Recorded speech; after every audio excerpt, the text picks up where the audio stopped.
쓰러진 사람도 내가 다 키웠다. 하나님 아니고요. 제가 예? 아니, 그러고 못 들을 가능성이 더 들을 거라 생각합니다. 고난이에요. 고난. 고난을 통하여서 위대한 사람 되고, 그 고난을 이기지 못한 사람은 절망하고 좌절합니다. 위대한 사람이 되겠습니까? 고난에 쓰러지겠습니까? 고난을 이겨 승리하시기를 주의 이름으로 부탁드립니다. 네, 그런 뜻에서 요거 한 장씩 우리 장로님, 우리 저 젊은이가 해주면 좋겠고요.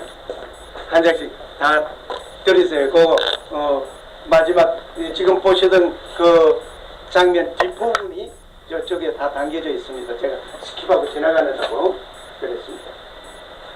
오늘 이곳에 오신 여러분에게 두 돌비를 선물로 드립니다. 주의 말씀을 여러분의 영혼과 여러분의 삶 속에 역사하시기를 소원합니다. 오늘 여기에 성막을 통하여서 성막 찍는 거, 오늘 본문은 간단히 짤막하게 법계에 관한 것만 읽었습니다만은 이 성막 이거 제가 가져온 DVD엔 또 성막 강의한 것을 안 모았네요. 이걸 꼭 보시고 싶으면은 인터넷 들어가서 구경평 해가지고 그 성막을 찾으세요. 그럼 성막 1편에서부터 22편까지 쫙 한 편씩 놓여져 있을 겁니다.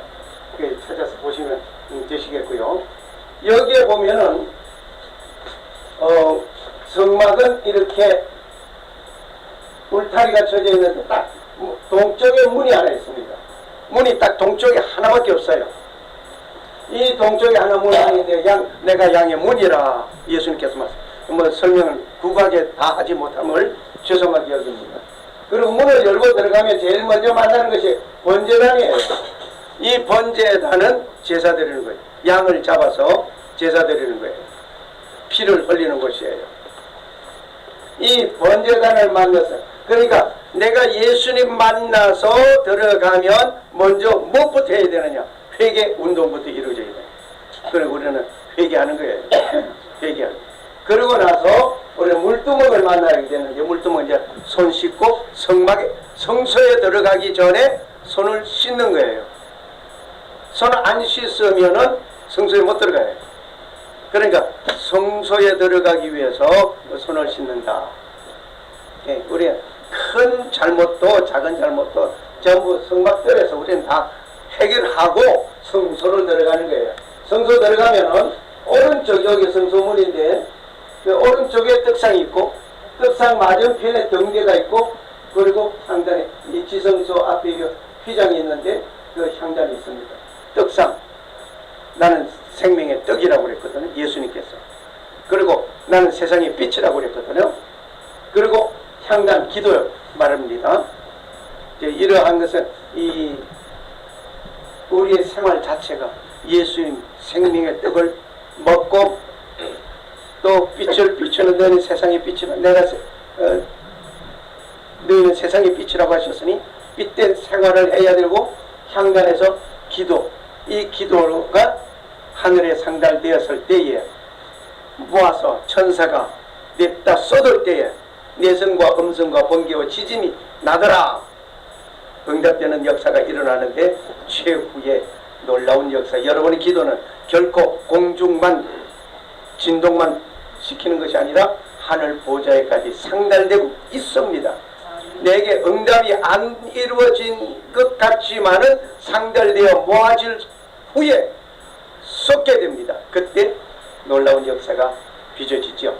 그러고 나서 이제 여기 이 휘장은 이 성소와 지성소 사이에 가로막혀 있는 이 휘장은 예수님께서 십자가에 못 박혀 돌아가셨을 때의 성전, 그 휘장은 안에서부터 위로 쫙 찢어졌다.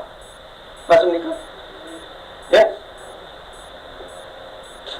제가 좀 고약한 데가 있어요. 아래에서부터 성경을 제대로 읽으신 분은 놓으면 했을 것이고 성소 휘장이 위에서부터 아래로 찢어졌어요. 아래에서부터 찢어졌다면 누군가가 장난한 거예요. 만약 그렇다고 한다면 난 그 예수 안 믿어요. 위에서부터 찢어졌다는 것은 하나님께서 이제 가려 막혀있는 담을 헐어버리셨다는 얘기예요. 할렐루야. 그렇기 때문에 우리는 이제는 제사장 직분으로서의 하나님과 직통하며 생활할 수 있다는, 또 대화할 수 있다는 얘기입니다. 뭐 누구를 통할 거 없어요. 이제 그렇게 들어가서 이제 만나게 되는 게 법궤에 있는데, 이 법궤에 뭐가 있습니까? 법궤 속에 두 개의 돌비가 있고 아론의 상단 지팡이가 법궤 속에 있습니까? 만나가 있고, 법궤 속에는 만나가 있고, 아론의 두 돌비가 있고, 아론의 쌍난 지팡이가 법궤 속에 있습니까? 아니면 이게 중구난방한 얘기들이 두 가지가 있어요. 법궤 속에 있다 하는 얘기도 있고, 또 법궤 앞에 있다는 얘기가 있습니다. 그러네, 법궤 속에 있다는 얘기는 잘못된 얘기입니다. 법궤 앞에 있어요. 뭐 그 구체적인 것은 여기서 다 얘기를 못하고 지나가는 것 죄송하게 여깁니다. 오늘 조금 심층해 보고자 하는 것은 이 법궤에 관해서 조금 생각해 보고자 합니다. 그래서 두 돌비를 제가 선물로 드렸습니다. 문은 29개 10m예요. 10m. 그리고 성막이 50m, 길이가 50m, 그리고 폭이 25m, 뭐 이런 구체적으로 있는 건데 다 설명하고 있지 않겠습니다. 그래서 지나가겠습니다. 그런데 중요한 것은 이 십자가를 유의해 보시기 바랍니다. 먼저 딱 들어서면 성소에 들어가려고 먼저 들어가면 뭐가 있습니까? 여기 문이 있죠? 문 열고 들어갔어요. 번제단 있죠? 번제단 다음에 물두멍이 있습니다. 들어가서 오른쪽에 떡상이 있습니다. 맞은편에 등대가 있습니다. 그리고 향단이 있고, 그리고 법궤가 있습니다. 이 위치가 일직선에서 뭐 이렇게 이제 볼 수 있는데, 이것이 십자가입니다. 이미 성막을 짓게 하신 하나님께서는 예수님께서 십자가에서 돌아가실 것까지 다 그려놓으신 거예요. 그러니까 어쩔 수 없이 예수님 십자가 져야 돼요. 아버지요, 이 잔을 내게서 지나가게 하옵소서. 세상에 한번 생각해 보세요. 내가 지금 제자 3년 동안 키운 그 제자에게 배신당해서 버림을 당해서 팔려간다는 것만 생각해도 억울할 텐데, 거기에다가 십자가에서 매달린다 생각하니 얼마나 억울하고 그냥 분하겠어요. 예수님께서 저는 나를 팔 녀석이다 하는 것을 알고 제자로 삼았을까요? 모르고 제자를 삼았을까요? 예? 세상에 알고 그 제자를 삼겠어요? 몰랐으니까 살았겠죠. 그죠? 아니요. 예수님께서 이미 제자를 뽑을 때 저 녀석은 배신하고 나갈 거라는 걸 알았어요. 그런데 제자로 삼았어요. 왜? 그래야 성경이 이루어지니까. 할렐루야. 자, 이러한 가운데서 십자가를 지신 예수님, 우리는 생각해 봅니다. 이미 성막을 짓게 하신 하나님께서 십자가까지 그려놓았다는 것을 우리는 생각하면서 다시 한번 조명해 봅니다. 세워졌던 것은 뉘어놓고 한번 보았습니다. 이 법궤 먹어보고 수박이 이렇다 물이 많고 빨간데 물에 단맛도 있고 어쩌고 아무리 설명해도 먹어보지 않은 사람은 설탕물로 자꾸 생각할 수 있을 거예요.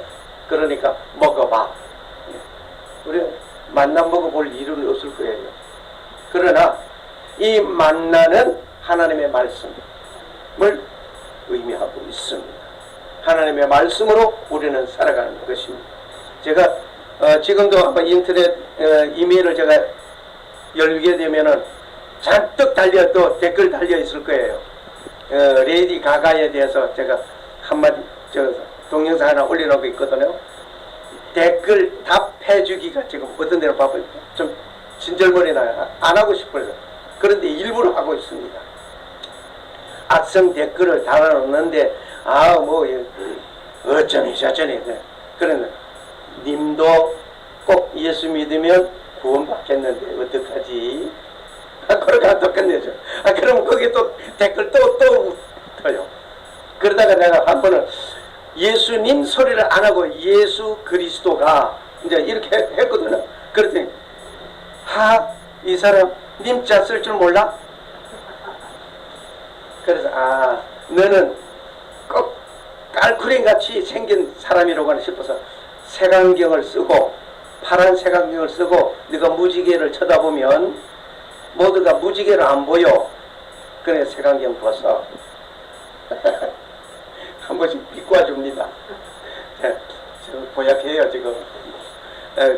그러한 가운데 있는데 우리가 이 만나는 하나님의 말씀을 내가 먹어본 사람 아니고는 그 맛을 알 수가 없습니다. 어떤 사람은 물 위로 걸어갔다가는 예수님이 기적적인 거죠. 그거 할 수 있지. 왼발 빠지기 전에 오른발 얼른 옮겨놓고 오른발 빠지기 전에 왼발 옮겨놓으면 되지. 이론상으로 100% 오케이. 그런데 빠지기 전에 옮길 수 있는 능력이 있느냐 이거예요. 그 예수님은 그러니까 빠지기 전에 옮겼거든. 그게 기적이에요. 그걸 믿어주는 게 기적이에요. 그걸 믿어주지 못하는 것은 정말 하나님의 말씀을 맛을 모르는 분이에요. 아론의 상가 모세가 받은 두 돌비, 이 돌비 두 번 받았어요. 한 번은 모세가 깨트려 버렸어요. 깨트렸는데 하나님께서 너가 깨트린 거 그대로 만들어 가지고 와. 내가 하나님 앞에 내가 어떤 실수로 내가 하나님의 말씀을 거역하면 하나님께서 그래 너 안 해? 그만둬. 그러신 하나님 같으면 참 좋겠어요. 하나님은 그러지 않으셔. 너가 깨트려 버린 거 그거 그대로 만들어 봐. 모세에게 지시한 거잖아요. 하나님께서 나의 실수를 인정하시기도 하시지만은 그 실수를 하나님 말씀에 비춰서 그대로 진행하십니다. 대표적인 인물 아브라함. 아브라함이 하룻밤 잘못했어요. 하룻밤 잘못했는데 그것이 인류 종말에까지 이루기까지 형제 싸움이 계속됩니다. 이스마엘의 후예가 지금 아랍 그들이에요. 이삭의 후예 형제간 싸움이에요. 지금 그때도 형제간 싸움이 이루어졌죠. 그 형제간 싸움 대표적인 것은 아담 때에 가인과 아벨이 있었고 그 종교적인 싸움이 있었고 그리고 아브라함의 그 아들 가운데 있는 것은 그 다툼. 그래서 쫓겨났죠. 심각한 겁니다. 나의 실수가 그래서 끝나버렸으면 좋은데 후세에 이르기까지 영향을 미칩니다. 그러므로 하나님 앞에 나의 삶이 내 실수까지도 이루어지지 않도록 내가 살아야 할 줄 믿습니다. 오늘 법궤 언약궤를 찾은 모습을 오늘 보여드리겠습니다. 언약궤가 감춰지고 영영 없어진 줄 알았는데 찾았습니다. 예수님의 그 동정녀 탄생이라고 하는 것도 이 언약궤를 찾은 분이 그것도 찾아놨습니다. 오늘 못 오신 분들에게는 아니 안 오신 분들에게는 억울하고 절통할 것이에요. 그러나 인터넷 들어가서 이걸 보시면은 역시 그게 다